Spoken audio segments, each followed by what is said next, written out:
Hi, welcome to this brief introduction to the split feature within the Promptalot extension. So one of the newer features that you'll see in the Promptalot extension is this little button here with the scissor icon. And as the message says below it, split the image grid and download all 4 images in a zip file. Now, why would you want to do this? Well, very often when you're prompting something in Midjourney, you'll simply get the image grid, and the regular way to retrieve these 4 images individually would be to either upscale each one of them, which might be a bit annoying and it might even use up some of your GPU time, or you would simply react with the envelope icon, but that's also a bit annoying because it takes a little bit of time and then it'll just send it to you via the DMs by the Midjourney bot. Now, a slightly more convenient way of doing this is by using the scissor icon here. And all you need to do is you need to click on it and it will start a request to the server.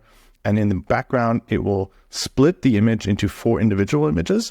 It will also rename each image so that you have the U1, U2, U3, or U4 suffix at the end of the file name, and it will bundle all 4 images into a zip file. Now, one thing you'll notice is that, first of all, once you've clicked it, this button will turn green, and you will also see this little icon here in the top right corner indicating that you've already zipped and split this image. Now, these indicators will not remain there forever. They will only remain as long as you do not refresh this channel or switch channels, but they help you sort of keep an eye on what have you already downloaded and what not. Now, just to show you that what it actually does is, if we look into my downloads folder, you'll find this zip file. Let me move myself here to the right. And if you unzip it, you'll see that we've got all 4 individual images. Oops, sorry here. I need to move this to the center.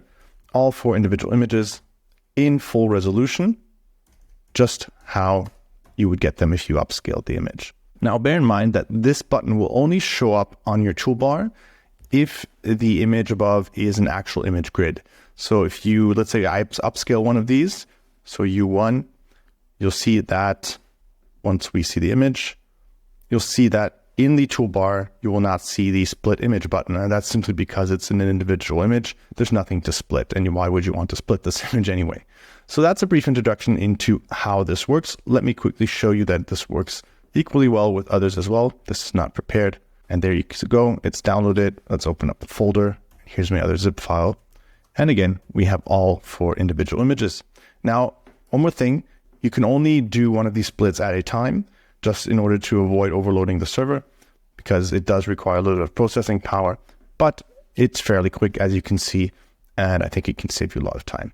So that's it for the split image feature. I'll see you in the next video.